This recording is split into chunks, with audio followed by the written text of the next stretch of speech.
ইসরাফিল সিংহায় ফুঁক দাও।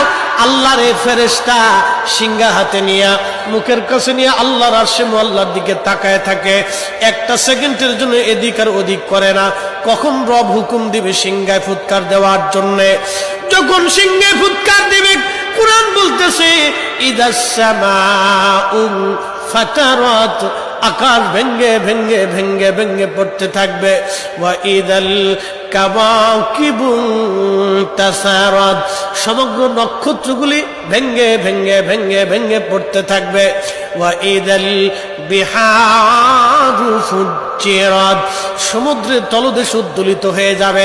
সমগ্র পানিগুলি পৃথিবীর উপরে আছাড় মারবে, আর ধুয়ে পারলে সব পৃথিবীবাসীকে নিয়ে যাওয়া হবে।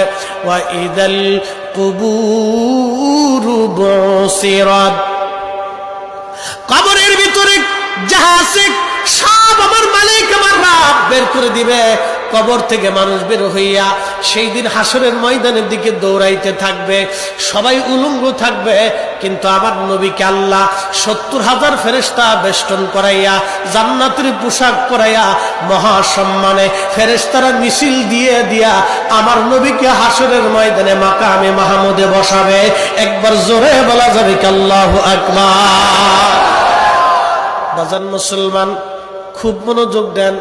হযরত ইউনূস আলাইহিস সালামের কথা বলছিলাম। মাছের পেটের ভিতরে ইউনূস, চিন্তা করলেন মরে গেলাম না বেঁচে আছি, লাড়াচাড়া দিয়ে দেখলেন না বেঁচে আছি। দাঁড়ায় গেলেন খুদার পয়গম্বর, দাঁড়ায় যাইয়া সেজদার মধ্যে পড়ে গেলেন।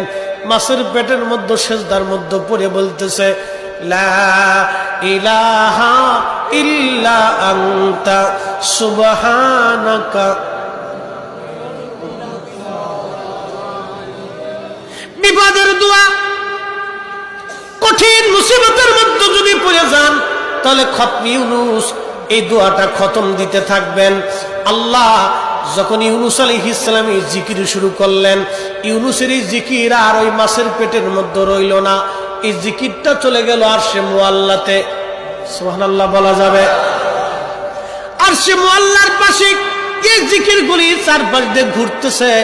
আরশে মুআল্লা ধরে রাখছেন ৪ জন ফেরেশতা কাঁধে করে। এই ৪ জন ফেরেশতা আল্লাহকে ডাক দেবে, বলে রব আপনার বান্দা ইউনূস